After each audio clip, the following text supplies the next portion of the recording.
Assalamualaikum warahmatullahi wabarakatuh.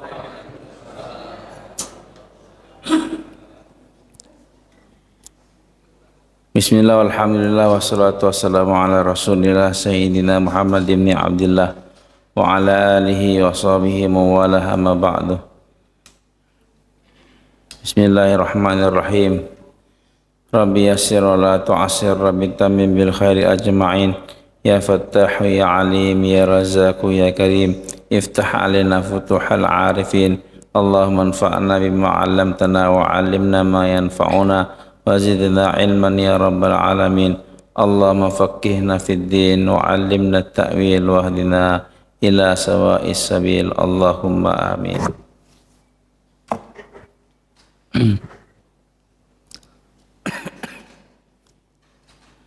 Babu syurutis shalah.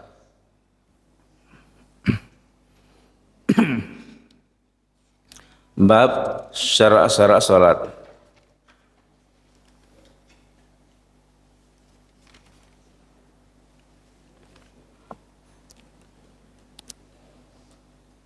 Syarat ini menurut syariat artinya adalah ma yalzamu min adamil adam wa la yalzamu min wujudi wujudun wala adam. Syarat itu sesuatu yang harus ada. Sesuatu yang harus ada. Ketiadaan dia mengharuskan hukum itu tak ada. Ketiadaan dia mengharuskan hukum tidak ada. Tetapi adanya dia belum tentu adanya hukum atau tidak adanya hukum. Nanti dengan contoh paham. Sesuatu yang harus ada, ketiadaan dia itu mengharuskan tidak adanya hukum. Mengharuskan tidak adanya hukum. Tidak ada dia, tidak ada hukum. Tetapi adanya dia belum tentu menunjukkan adanya hukum atau tidak adanya hukum. Itu pengertian syarat. Contohnya, wudu adalah syarat salat. Wudu adalah syarat salat. Jazakallah. Nah, wudu itu penting nggak dalam salat? Kalau tidak ada wudu, maka tidak ada salat. Ya, tidak sah salat kalau nggak ada wudu. Tidak adanya dia menunjukkan tidak adanya hukum. Tidak adanya wudu menunjukkan tidak adanya salat. Tidak sahnya salat. Tetapi bukan berarti adanya dia mengharuskan adanya hukum. Adanya wudu mengharuskan adanya sholat. Bapak sekarang ada nggak wudu? Ada nggak wudu Bapak? Masih ada kan? Apakah Bapak sholat? Hah? Adanya wudu belum tentu menunjukkan adanya sholat. Dan tidak adanya sholat. Belum. Ya. Tapi tidak adanya wudu menunjukkan pasti tidak ada sholat. Karena tidak sah sholat kalau nggak ada wudu. Nah itu Pak ya. Itu syarat. Sesuatu yang harus ada yang ketiadaannya menunjukkan kepada tiadanya hukum, tetapi keberadaannya tidak menunjukkan kepada adanya hukum atau tidak adanya hukum. Nah, syarat-syarat sholat. Kita dalam mazhab Syafi'i mengenai sholatnya ada syarat sholat, ada rukun sholat, ada sunnah sholat. Syarat sholat, ada rukun sholat, ada sunnah sholat. Sunnah dibagi dua lagi, ada sunnah ab'ad, ada sunnah hayat. Nah sekarang rukun dan syarat. Rukun dan syarat. Ini sesuatu yang harus ada. Sesuatu yang harus ada. Kalau tidak ada dia, maka tidak adanya hukum, maka tidak sah. Syarat dan rukun ini dua nih harus ada. Kalau tidak ada dia, nggak kita buat dia, maka tidak sah. Rukun dan syarat. Apa beda antara rukun dan syarat? Nah, kita harus membedakan mana rukun, mana syarat. Apa beda antara rukun dengan syarat? Kalau rukun itu sesuatu yang harus ada dan dia merupakan bahagian daripada ibadah itu. Sesuatu yang harus ada dan dia merupakan bahagian daripada ibadah itu, rangkaian dalam ibadah itu. Nah, itu rukun. Kalau syarat, sesuatu yang harus ada, tapi dia bukan merupakan rangkaian dalam ibadah itu. Sesuatu yang harus ada, tetapi dia bukan rangkaian dalam ibadah itu. Itu syarat. Ya. Seperti rukun solat. Rukun solat misalnya baca Fatihah. Baca Al-Fatihah adalah rukun solat. Sesuatu yang harus ada dalam solat, tetapi Al-Fatihah tadi rangkaian dalam solat itu.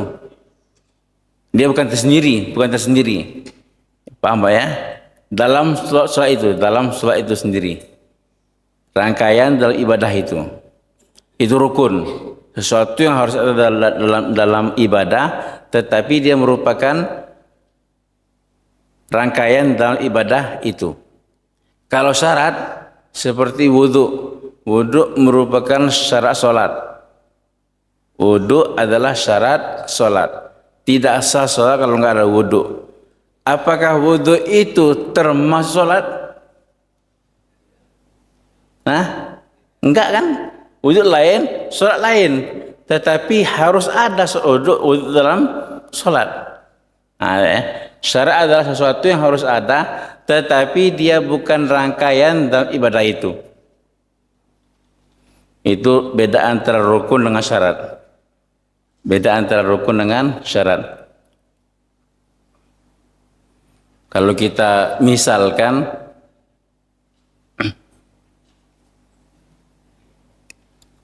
pohon, suatu pohon, ada rukun pohon, ada syarat pohon.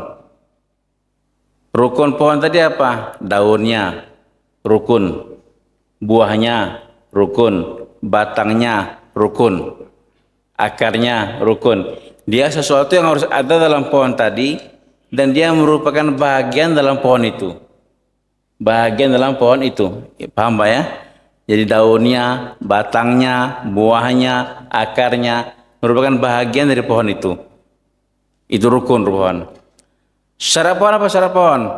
Cahaya matahari, air, udara. Penting nggak itu? Penting nggak itu? Penting. Kalau nggak ada cahaya matahari nggak hidup pohon. Kalau nggak ada air nggak hidup pohon. Penting, tetapi dia merupakan bagian luar daripada pohon itu. Nah, itu beda antara syarat dengan rukun.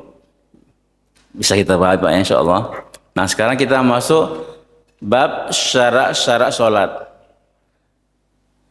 Syarat sholat ini ada dua macam. Ada syarat wajib sholat, ada syarat sah sholat. Ada syarat wajib sholat, ada syarat sah sholat. Syarat wajib sholat itu apa? Apabila kita penuhi semua syarat-syarat ini, wajib atas kita sholat. Seseorang itu wajib atasnya sholat apabila terpenuhi semua syarat-syarat tadi. Apa syarat wajib sholat? 3 saja.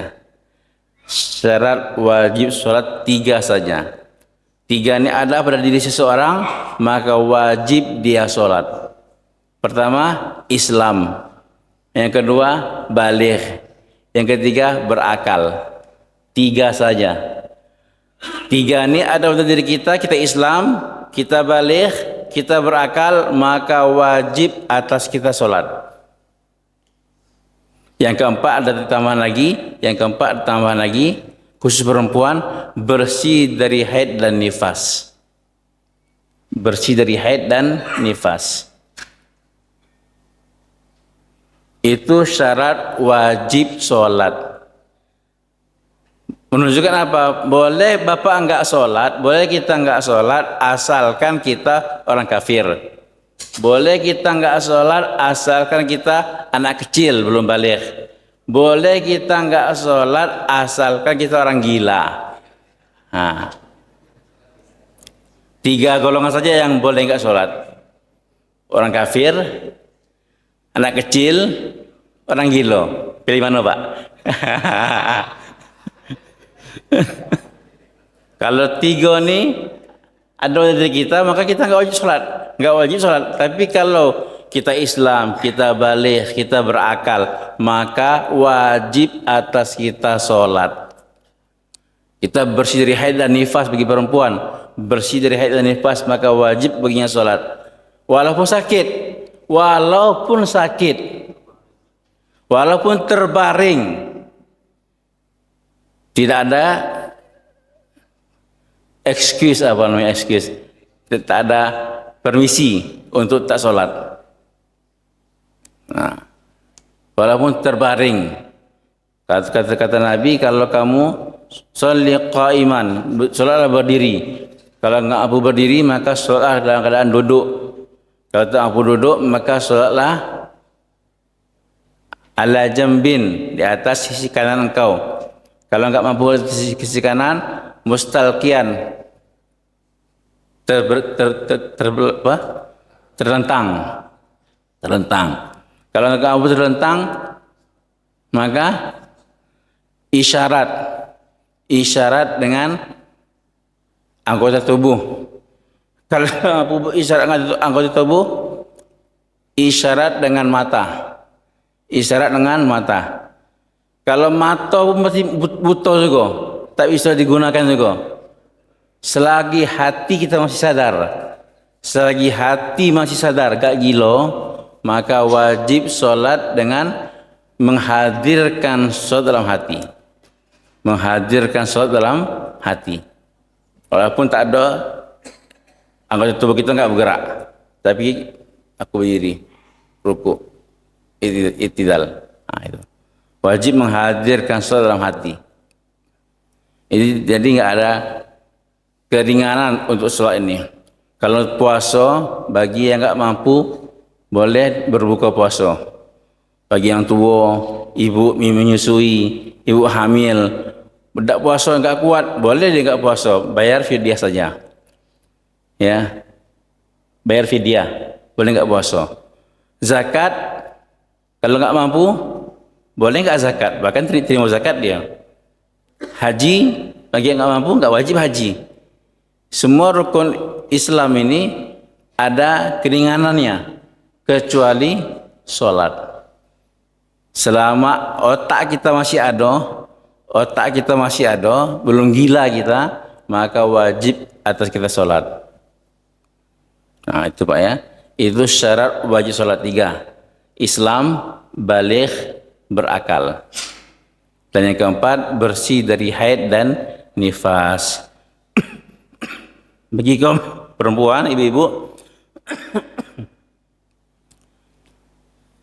lagi datang haid, maka jangan sholat.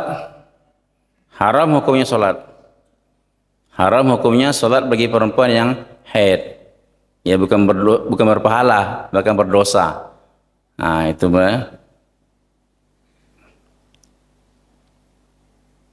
Jadi kalau ada laki-laki yang enggak sholat, kemungkinan dia haid. Nah, kemungkinan dia halangan. Mungkin enggak Pak? Enggak mungkin kan? Itu syarat wajib sholat. Sekarang kitab ini membahas tentang syarat sah sholat. Syarat sah sholat. Salat kita sah kalau kita penuhi syarat-syarat ini. Dalam mazhab Syafi'i ada lima perkara syarat sah salat. Ada 5 syarat sah salat. Salat kita sah. Yang pertama, bersih dari hadas kecil dan hadas besar. Pertama, bersih dari hadas kecil dan hadas besar. Artinya punya wudhu dan tidak junub. Hadas kecil dibersihkan dengan wudhu, hadas besar dibersihkan dengan mandi wajib. Artinya dia ada wudhu dan tidak junub. Satu pertama, bersih dari hadas kecil dan hadas besar. Yang kedua, bersih dari najis. Bersih dari najis badan, pakaian, dan tempat. Bersih dari najis badan kita, pakaian kita, dan tempat kita sholat. Itu wajib.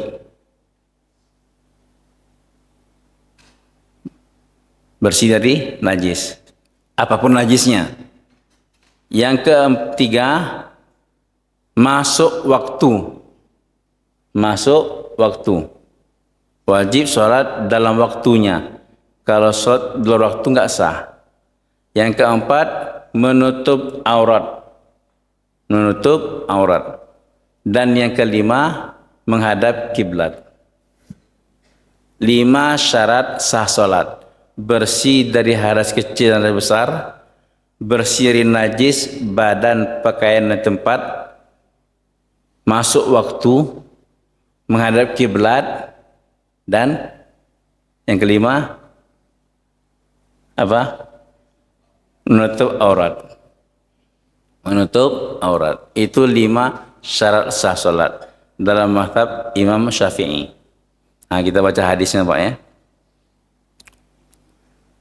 Hadis yang pertama, an Ali bin Talqin radhiyallahu anhu qala Rasulullah sallallahu alaihi wasallam, "Idza fasa ahadukum fi shalah falyansarif wal yatawadda wal yu'id shalah." Rawahul khamsah wa sahih Hibban.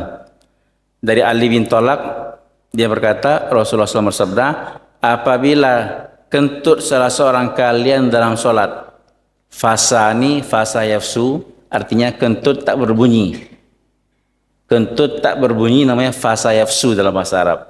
Kalau kentut berbunyi namanya doroto yadritu. Doroto yadritu. Ini luas di bahasa Arab Pak ya. Bahasa Arab begitu luasnya sehingga kentut yang enggak berbunyi, kentut yang berbunyi dibedakan. Nah, kalau di Indonesia sama baik Pak ya. Nah, kentut yang bau, kentut yang enggak bau sama baik. Yang penting kentut. Nah, apabila salah seorang kalian kentut dalam solatnya, maka hendaklah dia pergi dan berwudu dan ulangi solat lagi. Menunjukkan apa? Solat mesti ada wudu.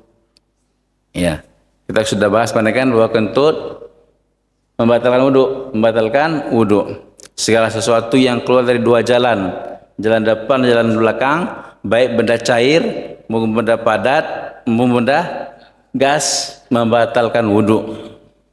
Ya. Maka syarat yang pertama, sholat harus bersih dari hadas kecil dan hadas besar. Apabila salah seorang kalian kentut dalam sholatnya, maka hendaklah dia berwudu, dia berpaling, berwudu dan ulangi lagi. Jadi bukan menyambung. Sholat zuhur 2 rakaat batal. Akhirnya kita wudu, setelah wudu kita sambung lagi 2 rakaat lagi.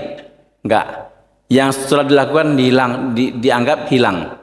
Dianggap enggak sah. Ulangi lagi sholat dari awal. Itu dalam mazhab Syafi'i. Ya, bukan membangun sholat lagi, tetapi mengulangi sholat. Tapi dalam mazhab Abu Hanifah, dia membangun sholat. Artinya apa? Kalau 2 rakaat wudhu batal, maka dia keluar masjid, berwudhu lagi, masuk masjid, nyambung lagi. Nyambung 2 rakaat lagi. Nah, itu dalam mazhab Abu Hanifah. Dalam mazhab Abu Hanifah,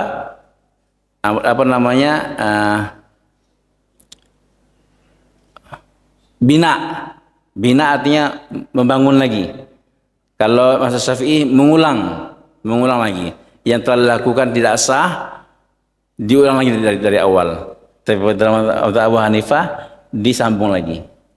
Nah, itu Pak ya, bedanya.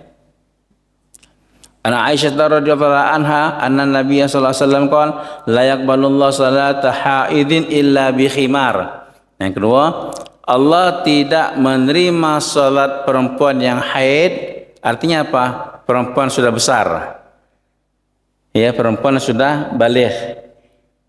Contohnya tandanya besar perempuan tadi adalah keluar darah haid. Perempuan kalau sudah keluar darah haid berarti lah besar dia. Maka Allah tidak menerima salatnya seorang perempuan yang besar kecuali dengan khimar. Khimar ini adalah kain penutup muka dan dada dia. Selain apa? Jilbab. Ya. Tutup aurat. Syarat yang kedua apa? Di sini hadis ini menutup aurat. Aurat perempuan mesti kita ketahui Pak ya, aurat perempuan di dalam solat. Ingat, aurat perempuan di dalam solat adalah seluruh tubuh kecuali wajah dan telapak tangan. Aurat perempuan di dalam solat adalah seluruh tubuh kecuali wajah dan telapak tangan. Aurat perempuan di depan laki-laki mahramnya, depan anaknya, depan bapaknya, adiknya, ya. Aurat perempuan di depan mahramnya, laki-laki mahramnya adalah selain pusat dan lutut. Selain pusat dan lutut. Perempuan kalau aman dari fitnah, maka boleh bagi perempuan tadi buka lengannya di depan mahramnya, buka dadanya di depan mahramnya boleh, buka betisnya di depan mahramnya boleh. Kalau dengan mahram, aurat perempuan di depan mahram kalau aman daripada fitnah adalah seperti orang laki-laki antara pusat dan lutut saja. Itu Pak ya. Nah, aurat perempuan di depan perempuan lain. Di depan perempuan lain yang kafir. Aurat perempuan muslim di depan perempuan kafir. Apa perempuannya? Auratnya. Seluruh tubuh kecuali wajah dan telapak tangan. Seluruh tubuh kecuali wajah dan telapak tangan. Di depan perempuan kafir. Aurat perempuan sama perempuan. Aurat perempuan sama perempuan yang muslim. Maka auratnya adalah seluruh, dia boleh membuka seluruh yang dibutuhkan dalam berkhidmat. Misalnya melayani tamu, maka terbuka tangannya boleh, terbuka tersingkap betisnya boleh, terbuka dadonya boleh. Itu kalau aurat perempuan di depan perempuan muslim lain. Nah, yang kelima, aurat perempuan di depan lelaki ajnabi. Aurat perempuan di depan laki-laki asing. Apa Pak? Adalah seluruh tubuhnya. Termasuk wajah dan telapak tangan. Maka pakai cadar dalam mazhab Syafi'i wajib. Walaupun ada satu kaul mengatakan sunnah. Pakai cadar dalam mazhab Syafi'i, kaul yang lebih mu'tamad, yang lebih dikuatkan adalah wajib. Nah, ini yang tak dibahas, ya, jarang dibahas. Aurat perempuan memang seluruh tubuh kecuali wajah dan telapak tangan. Kapan itu? Dalam sholat. Dalam sholat dia boleh membuka wajahnya, boleh buka telapak tangannya dalam sholat.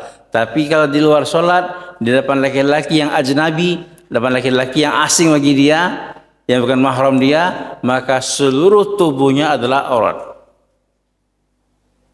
Seluruh tubuhnya adalah aurat. Imam Syafi'i. Dalam hal Imam Syafi'i. Semoga Allah Ta'ala berikan kepada kita taufik. Ya.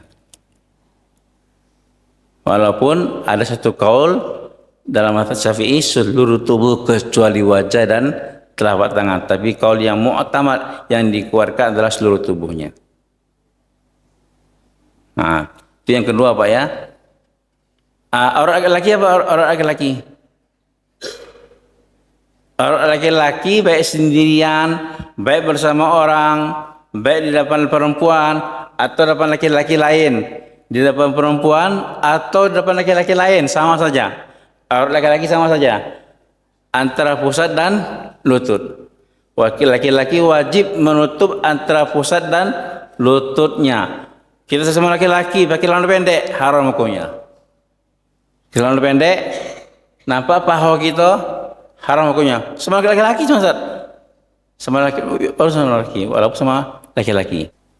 Ya, wajib menutup antara pusat dan lututnya. Bagi laki-laki, saya sering ya anak-anak muda yang saya ingatkan pakai celana panjang, celana panjang. Celana pendek ni ya Allah, tak ada muruah, tak ada harga diri. Ya, satu haram, kamu buat ke haram, yang kedua kamu tak ada harga diri. Ya, Masya Allah. Aurat laki-laki satu saja Pak ya, antara pusat dan lututnya, baik sesama laki-laki ataupun sesama perempuan. Masya Allah. Walaupun sama anak, walaupun sama mahram dia, sama anak dia, ya, ibu menutup aurat depan anak dia, aurat yang harus ditutup seperti apa? Pahanya. Paha ibu harus ditutup walaupun depan anak sendiri. Karena ibu hanya boleh membuka antara pusat dan lutut saja depan anak. Ya, laki-laki bapak dengan anak, bapak juga harus menutup auratnya, pahanya harus ditutup di depan anak sendiri. Nah, itu Pak ya. Yang boleh buka-bukaan suami istrinya. Suami istri boleh buka-bukaan. Selain suami istri ada batasannya. Hadis nomor 3, an Jabirin radhiyallahu anhu anna Nabiy sallallahu alaihi wasallam qala lahu idza kana thawbu wasi'an faltahif bihi ya'ni fi shalah wa li muslim fa khalib baina tarafaihi wa in kana raqiqan fattazir bihi muttafaqun alaih wa lahumma min hadits Abi Hurairah radhiyallahu anhu la yusalli ahadukum fi thawbil wahid laysa ala atikihi minhu syai'. Dari Jabir bahwasanya Nabi SAW bersabda, apabila bajunya besar, apabila baju kamu besar, maka selimutkan baju kamu. Selimutkan baju kamu. Selimutkan itu artinya apa? Sudut sini ditarik, tarik ke sini. Sudut sini tarik ke sini. Itu selimut. Kalau di Arab biasa Pak ya, baju diselimutkan bukan dipakai. Baju itu diselimutkan bukan dipakai. Ya, yang dipakai ini baru zaman sekarang nih. Di Pakistan, di Arab itu sering selimut ya, nama cadar. Ya, berselimut. Apabila bajunya besar dan Nabi selimutkan dalam sholat, maka bertentangkanlah ya, yang kanan, sudut yang kanan ke kiri, sudut yang kiri ke kanan, tutup ke kanan. Itu artinya. Kalau bajunya kecil, maka jadikanlah dia sarung. Kalau bajunya kecil, maka sarungilah dia. Artinya menutup pusat dan lutut saja. Kalau bajunya kecil. Kalau bajunya besar, kainnya besar, maka diselimutkan. Ada dalam hadis, janganlah salah seorang sekali kalian sholat mengenai satu helai pakaian yang tidak ada di atas pundaknya sesuatu apapun. Artinya apa? Makruh hukumnya, walaupun tutup aurat, pusat dan lututnya tertutup, tetapi tidak ada di pundaknya sesuatu helai pakaian pun. Telanjang dada, makruh hukumnya. Makruh hukumnya, walaupun sah, tapi makruh. Telanjang dada, bagi laki-laki. Masya Allah. Ini banyak dalam sholat, laki-laki pakai selano, baju pendek. Ketika dia sujud, terbuka, nampak belahannya. Batal. Nampak belahannya itu batal. Karena pusat dan sejajar dengan pusat. Itu wajib ditutup. Kalau di bawah pusat, belakangnya di bawah pusat, terbuka, maka batal. Itu ya, perhatikan itu, sholat. Baju dikancing tapi itu terbuka. Ya, kalau seandainya terbukanya membuka aurat, buka auratnya, nampak pusatnya, maka batal. Iya, maka batal. Tapi kalau seandainya terbukanya tak sengaja dan ditutup kembali cepat, maka tak batal. Ya, seperti kita sholat, ada angin kencang, ya menghembus pakaian kita, sehingga sarung kita terangkat, nampak paha kita. Tapi kita terus cepat-cepat kita tutup lagi, maka itu tidak apa-apa. Itu enggak apa-apa. Tutup cepat lagi. Tapi kalau dibiarkan, maka membatalkan sholat, termasuk membuka aurat dalam sholat. Ya, aurat dalam sholat ini berbeda dengan pakai khuf. Kalau aurat dalam sholat yang wajib ditutup apa? Dari atas, dari depan, dari belakang, kanan kiri. Wajib ditutup. Adapun dari bawah, enggak wajib ditutup. Bapak pakai sarung baik, tak pakai sarung dalam. Pakai sarung baik. Bisa enggak sholatnya? Kalau tengok dari bawah, nampak. Hah? Sah nggak sholatnya? Sah sholatnya, karena yang wajib ditutup dari atas, kanan kiri, depan belakang. Dari bawah nggak wajib ditutup.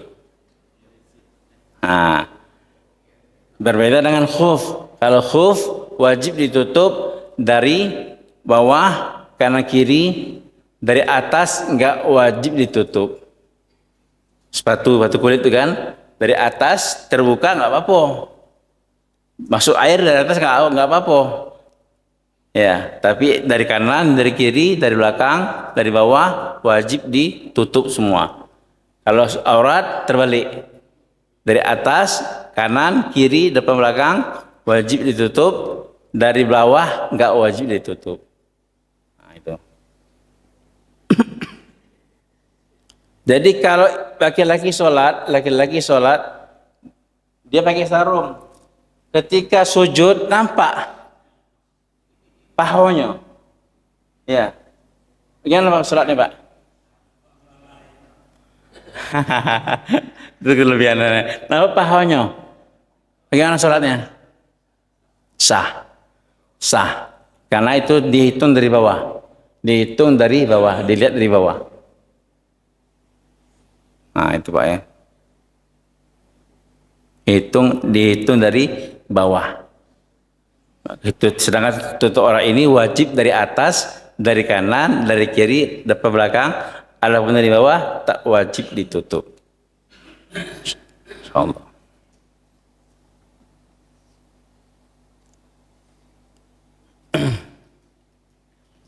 Jadi menurut jumhur yang wajib menutup aurat saja. Tapi menurut Imam Ahmad bin Hanbal wajib menutup salah satu dari pundaknya. Satu dari pundaknya wajib ditutup. Tapi menurut jumhur wajib tutup aurat saja, itu antara pusat dan lutut saja. Adapun menutup pundak tidak wajib, makruh sholat membuka pundak. Makruh sholat tidak pakai kaos terancang dada, makruh hukumnya. An Ummi Salamah radhiyallahu anhuma annaha sa'alatin Nabiy sallallahu alaihi wasallam atusallil mar'atu fi dir'in wa khimarin bighairi izar qala idza kana dir'u sabighan yughatti dhuhura qadamayha akhrajahu Abu Dawud wa sahahu al-a'immah waqfah. Ummu Salamah bertanya kepada Rasulullah SAW, apakah seorang perempuan sholat dengan selendangnya, dengan jilbabnya tanpa sarung, dengan baju, selendang, jilbab tanpa sarung? Boleh nggak perempuan sholat tanpa sarung? Maka Nabi mengatakan, apabila bajunya luas, besar, menutup mata kakinya, menutup zuhur qadamai apa? Punggung telapak kaki. Menutup punggung telapak kaki. Ya, ini perut telapak kaki ya. Ini punggung telapak kaki. Ingat ya, aurat perempuan kakinya termasuk aurat. Kaki, punggung kaki ini telapak kaki termasuk aurat. Wajib ditutup. Dalam sholat termasuk aurat, wajib ditutup. Kalau bajunya besar sehingga menutup punggung telapak kakinya, maka Nabi mengatakan maka sah. Itu aja. Tutup semua auratnya maka sah. Kalau bajunya besar, maka ada pernah satu fatwa di South Afrika. Dia menulis fatwa tentang Syafi'i, tetapi dia bermadzhab Hanafi. Maka saya protes ke fatwanya. Dia mengatakan wajib bagi kaum perempuan bermadzhab Syafi'i pakai kaos kaki. Salat wajib pakai kaos kaki. Maka saya bilang, dari mana kamu dapat ini? Karena katanya kakinya ada aurat bagi kamu. Dalam mazhab Hanafi kaki bukan aurat. Dalam mazhab Hanafi perempuan kaki tak termasuk aurat. Maka bagi perempuan Pakistan, mereka biasa buka kaki, tak pakai kaos kaki biasa. Sholat nampak kakinya biasa, karena bagi mereka kaki perempuan tak termasuk aurat. Tapi dalam mazhab Syafi'i kaki perempuan termasuk aurat. Yang wajib itu ditutup, bukan pakai kaos kakinya saya bilang. Kalau ditutup dengan bajunya, sarungnya ditutup sehingga tertutup kakinya, sudah sah, tak mesti pakai kaos kaki. Itu bilangnya tak mesti pakai kaos kaki. Yang disuruh itu ditutup kakinya. Apakah ditutup dengan sarungnya atau dengan bajunya atau dengan lain-lainnya. Kalau enggak ada baru pakai kaos kaki. Itu Pak ya. Itu dalam mazhab Syafi'i seluruh tubuh kecuali wajah dan telapak tangan. Aurat perempuan dalam sholat seluruh tubuh kecuali wajah dan telapak tangan. Berarti telapak kaki masuk enggak? Masuk enggak telapak kaki? Masuk. Telapak kaki? Masuk. Artinya aurat. Wajib ditutup. Maka perempuan kalau sholat nampak kakinya enggak sah. Nampak kakinya enggak sah. Perempuan kalau sholat nampak ininya. Ketika takbir Allahu Akbar, nampak terbuka ya apa tangannya nih, nampak tangannya, warna kulit tangannya, maka enggak sah. Perempuan kalau sholat keluar rambutnya di jilbabnya atau di telekungnya, nampak rambutnya, maka enggak sah. Rambut termasuk aurat. Rambut termasuk aurat. Masya Allah. Jadi perempuan ini syariat kita menyuruh tutup. Maka perempuan kalau sholat berjamaah di masjid, sebaik-baiknya saf perempuan yang paling jauh. yang paling jauh dari laki-laki. Sebaik-baiknya sop perempuan adalah yang paling jauh dari laki-laki. Itu. Semakin tertutup dari laki-laki, semakin bagus dia. Dan seburuk-buruknya sop bagi laki-laki adalah yang paling dekat dengan perempuan. Paling belakang. Seburuk-buruk sopnya bagi laki-laki adalah yang paling dekat dengan perempuan, dan sebaik-baiknya sop bagi perempuan adalah yang paling jauh dari laki-laki. Karena syariat kita menyuruh untuk menutup perempuan kita. Insyaallah. Hadis berikutnya, an Amir bin Rabi'ah radhiyallahu anhu qala kunna ma'an Nabi sallallahu alaihi wasallam fi lailatin muslimatin fa ashkal alaina al-qiblah fa shallaina falamma tala'at asy-syamsu idza nahnu shallaina ila ghairi qiblah fa nazalat fa inna ma tuwallu fa thamma wajhullah. Rawahu Tirmizi wa dha'afa. Dari Amir bin Rabi'ah, kami bersama Nabi SAW pada malam yang gelap gulita. Malam yang begitu gelap sehingga kami enggak tahu arah kiblat. Mau sholat nih, mau sholat isya, tapi enggak tahu arah kiblat dalam perjalanan. Maka tak kala matahari kami sholatlah. Tak kala matahari terbit, baru kami tahu kami sholat isya tadi malam tak ada kiblat.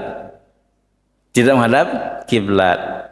Maka turunlah ayat fa aina ma tuwallu fa tham wajhullah. Kemanapun kalian adakan wajah kalian, di situ adalah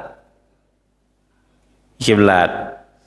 Maka menurut Imam Abu Hanifah, menurut Imam Hambali, menurut Imam Syafi'i, menurut Imam Maliki, tiga. Abu Hanifah, Hambali, dan Maliki. Tiga mazhab ini. Salat kalau tidak menghadap kiblat seperti tadi kan, kalau susah mengetahui arah kiblat, tahunya setelah habis waktu. Setelah habis keluar waktu, habis waktu baru tahu salat tadi tidak ada kiblat, maka tidak perlu diqadha. Maka tidak perlu diqadha. Itu menurut tiga mazhab. Tapi menurut Imam Syafi'i sendirian, yang sendiri wajib diqadha. Kalau kita sholat menghadap ke arah lain, ya, tidak ada kiblat, wajib diqadha sholat itu. Kenapa? Karena dalam Syafi'i menghadap kiblat adalah wajib, syarat sah sholat. Dalam mazhab Syafi'i agak ketat dikit ya tentang menghadap kiblat, walaupun sebenarnya menghadap kiblat ini yang wajib tuh bagi dalam Syafi'i adalah ainul Ka'bah. Ainul Ka'bah, Ka'bahnya betul. Ka'bahnya betul. Bukan jihatul Ka'bah, bukan arah Ka'bahnya. Di mana Ka'bah, di situ kita harus menghadapkan wajah kita ke sana. Itu dalam Syafi'i. Kalau dalam mazhab lain, Abu Hanifah, Maliki, Hambali mengatakan yang penting jihatul Ka'bah. Yang penting arah Ka'bah ke sana, sudah ke sana. Walaupun tepatnya enggak tepatnya ke Ka'bah, enggak masalah. Tidak masalah. Tetapi yang penting arahnya sudah betul. Nah, itu pendapat mazhab lain dipakai dalam mazhab Syafi'i. Karena sulit dalam Syafi'i untuk menentukan, memastikan ainul Ka'bah, ya, tepat Ka'bahnya itu betul. Nah, itu susah. Yang penting jihad, yang penting arah Ka'bah betul. Jangan sampai kita sholat menghadap ke Ethiopia, ya, banyak menjejib ya, menjejib ada beberapa kiblat kan. Ternyata selama ini sholatnya menghadap ke Ethiopia, menghadap ke Somalia, menghadap ke mana-mana. Bukan ke Ka'bah lagi, bukan ke Mekah lagi. Kalau ke Mekah masih mending. Ini sudah ke provinsi lain, negara lain. Maka kita hati-hati masalah kiblat ini, Pak, ya. Sekarang sudah canggih, banyak ilmu yang kita dapatin, banyak alat-alat yang kita dapatkan untuk mengetahui arah kiblat kita, insyaallah.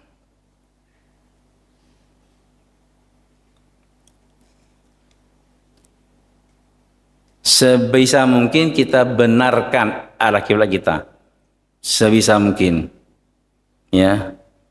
Kita benarkan zahir solat kita, walaupun hati kita kepada Allah, tapi zahir kita juga kepada Ka'bah. Itu Pak ya. Jangan sampai kita biarlah, berarti kan hati. Yang penting kan hati. Nah, kalau bisa kita perbaiki zahir kita perbaiki. Jangan bersikeras dengan pendapat lama gitu. Dari dulu kakek nenek moyang gitu arah ke sini kiblatnya. Sudahlah ke sini lah. Nah, kalau seandainya yang lama salah, perbaiki. Jangan bersikeras dengan kesalahan. Insyaallah. Kalau sholat wajib menurut dalam mazhab Syafi'i mutaakhirin ya. Syafi'i dulu tak ada pesawat. Yang Syafi'i tak ada aja pesawat. Syafi'i mutaakhirin mengatakan kalau sholat wajib diulang. Sholat wajib yang dibuat di atas pesawat atau sholat wajib yang dibuat di atas kapal laut yang perubahannya begitu cepat, maka karena sholat wajib menghadap kiblat, maka wajib diulang. Ya. Tapi kalau seandainya kita tahu bahwa kapal ini lama satu arah ke kiblat ini lama, maka boleh. Tapi kalau seandainya selalu berubah, maka wajib diulang lagi. Tapi kalau sholat sunat,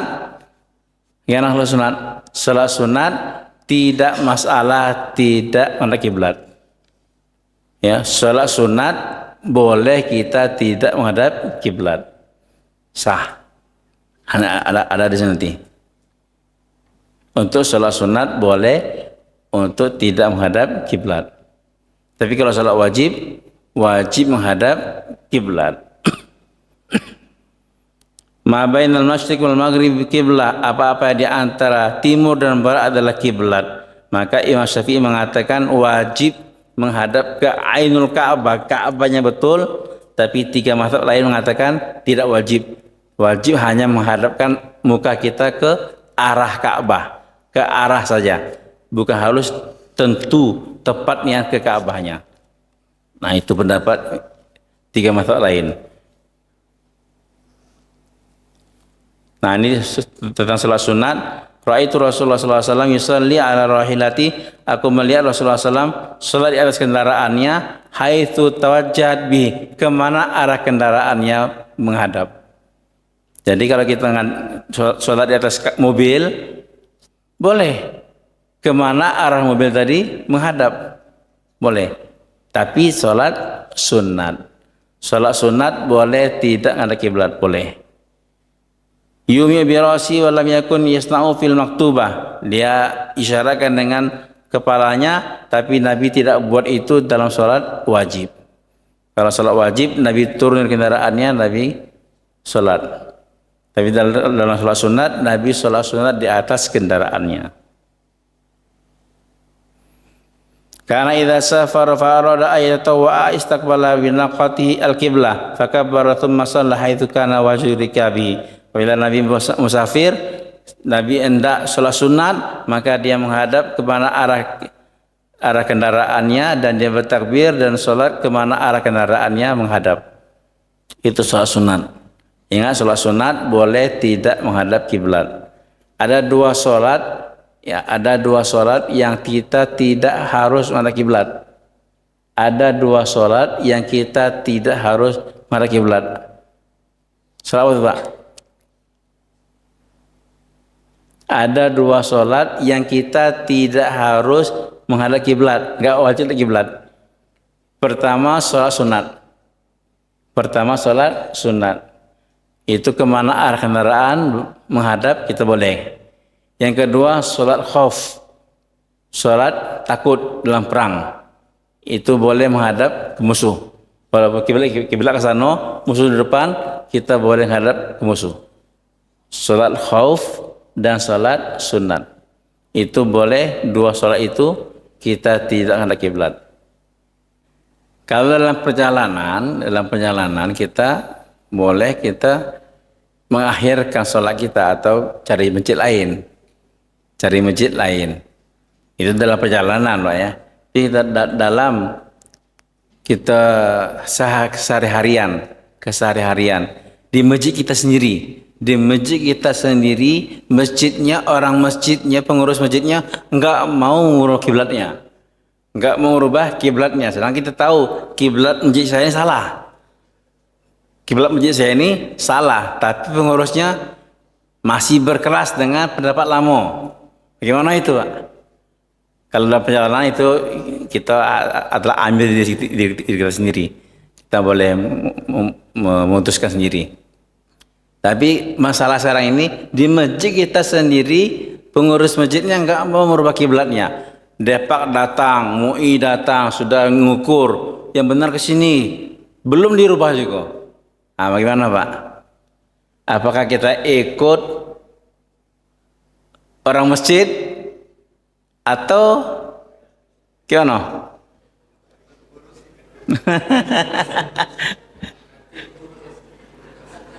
Gimana, Pak?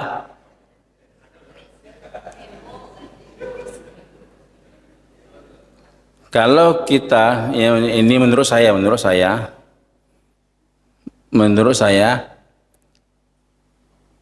ini masjid kita sendiri, kita tinggal di situ.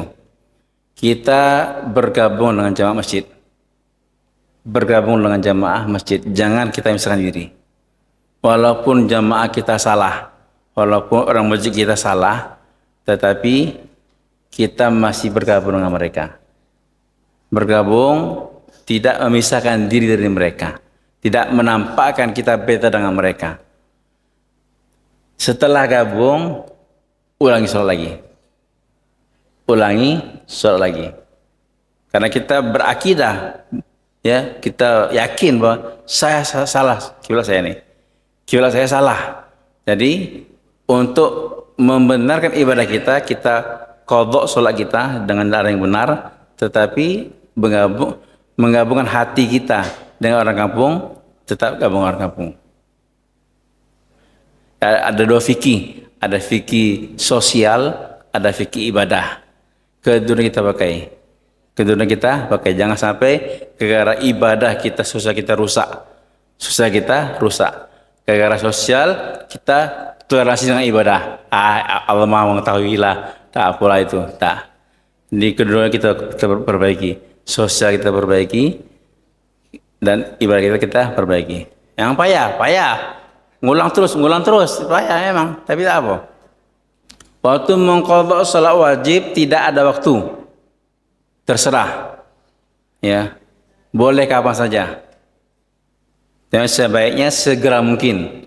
Sesegera mungkin sebaiknya. Ya. Jadi ada orang yang berpendapat mengqadha salat zuhur harus waktu zuhur. Mengqadha salat asar harus waktu asar. Salah. Mengqadha salat zuhur boleh waktu asar, boleh maghrib, boleh isya, boleh subuh, boleh duha. Ya, kapan pun boleh. Mengqadha kapan pun boleh. Itu waktu mengqadha. Nah, itulah dalam ada Hanafi, ya. Ada hadisnya, wal yabni ala salati. Dan dia bangun lagi salatnya, artinya lanjutkan salatnya.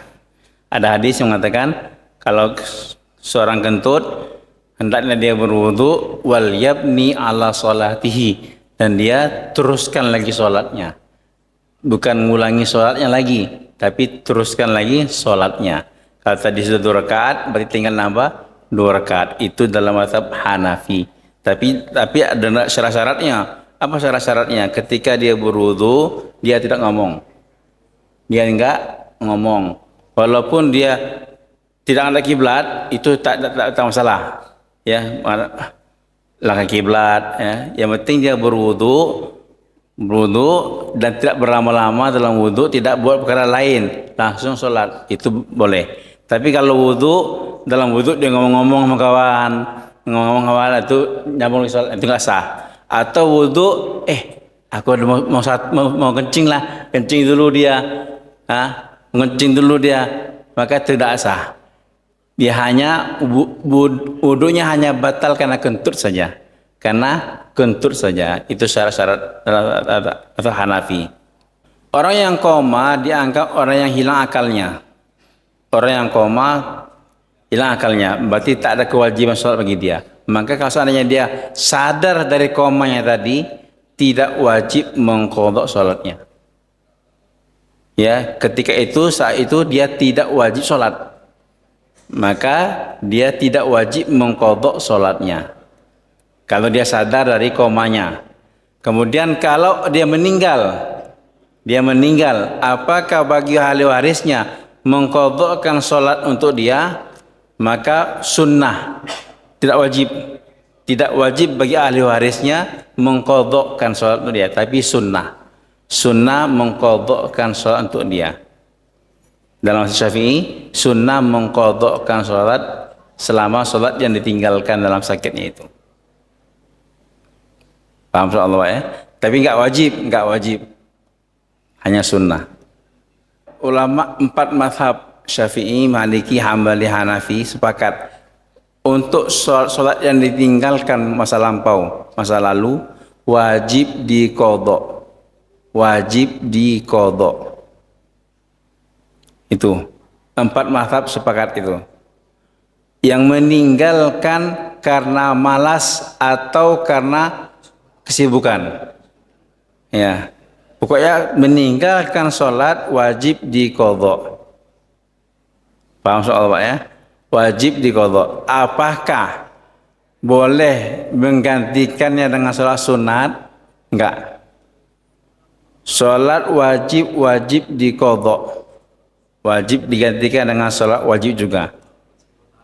Tidak bisa digantikan dengan sholat sunat. Bahkan dalam mazhab Syafi'i, ini saya sampaikan ya, menurut mazhab Syafi'i sendiri, agak kelas sedikit mungkin pada kali dengar. Dalam mazhab Imam Syafi'i, haram hukumnya orang yang masih punya hutang sholat untuk sholat sunat. Haram hukumnya orang yang masih punya hutang sholat untuk sholat sunat. Karena dia wajib membayar hutang-hutang yang lama. Nah itu Pak ya. Jadi apakah dia rugi? Enggak rugi. Dia sholat tahajud tapi niat qadha zuhur, niat qadha asar, dapat pahala tahajudnya, dapat pahala qadhanya. Dia sholat duha tapi niat qadha sholat zuhur, sholat asar, maghrib, isya, qadha semua, dapat pahala qadha, dapat pahala sholat duha. Apapun dia niat sholat sunatnya dia dapatkan, tetapi dapat mengqadha sholatnya. Ya, dapat dua pahala, dapat pahala sholatnya dan dapat pahala qadhanya. Jadi orang yang punya hutang sholat hendaknya bayar hutang saja. Sampai kapan? Sampai yakin telah bayar hutang semuanya. Sampai yakin telah terbayar semuanya. Batasan muka bagi perempuan, batasan muka, ya, dari tumbuhnya rambut sampai dagu, dari telinga sampai telinga. Itu batasan muka yang wajib dibasuh dalam wudu. Batasan muka yang wajib dibasuh dalam wudu. Tetapi untuk pas-pasan tutup kepala ini itu susah. Maka wajib menutup sebagian daripada muka kita. Untuk pas-pasanan di dagu susah, maka wajib menutup sebagian dari dagu kita. Lebihkan sedikit tutupnya, jangan dikurangi, tapi dilebihkan sedikit tutupnya, itu wajib. Ya, kalau pas-pasanan tepat temu rambut ditutup, itu susah Pak ya. Maka dilebihkan sedikit, tutup sedikit. Itu batasan muka. Yang penting rambutnya jangan terbuka. Jangan nampak rambut itu aja Bu. Batasan muka dari dagu sampai tempat tumbuh rambut, dari telinga nih sampai ke telinga. Itu batasan muka bagi perempuan. Ya, jadi tadi ya, yang disebut aurat tadi menutup semuanya. Walaupun di dalamnya kita pakai pakaian seksi, itu nggak masalah. Yang penting di luar tertutup dari pandangan mata kita orang lain. Ya, walaupun di dalamnya pakai pakaian seksi, itu nggak masalah. Ya, tutup semuanya. Itu. Nah, kalau putih tipis, ya itu lain lagi Pak ya.